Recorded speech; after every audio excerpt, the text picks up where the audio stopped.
మా గూడూరులో ప్రతి సంవత్సరము భాద్రపద మాసము అమావాస్య రోజు జెండా పండుగ స్టార్ట్ అవుతుంది. ఆంజనేయ స్వామిని విశిష్టంగా కొలుస్తారు. ఈ జెండా పండుగ 1948 నుంచి స్టార్ట్ అయిందనమాట. అక్కడ కలరా వచ్చినప్పుడు అక్కడ జెండాను నాటి ఆ జెండాను నాటినందువల్ల కలరా అప్పటి నుంచి రావడం మానేసిందంట. అప్పటి నుంచి జెండా పండుగ స్టార్ట్ అయింది. ఈరోజే కలశ స్థాపన కూడా అమ్మవారికి జరుగుతుంది.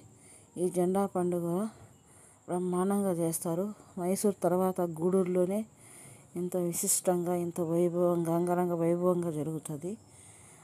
ప్రసాదాలు అన్నీ పంచిపెట్టి ఎక్కడెక్కడి నుంచో వస్తారు ప్రజలు వీక్షించడానికి. రకరకాల డీజేలు, రకరకాల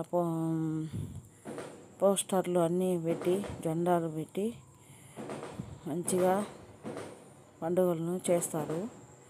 మైసూర్ తర్వాత ఇంత అద్భుతంగా చేసేది మా గూడూరులో అందరూ వీక్షిస్తున్నారు. ఆ దేవుడు దయ మనందరిపైన ఉండాలని కోరుకుంటున్నాను.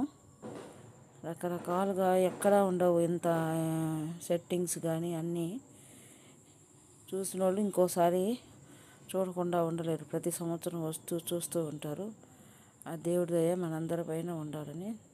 నమస్తే.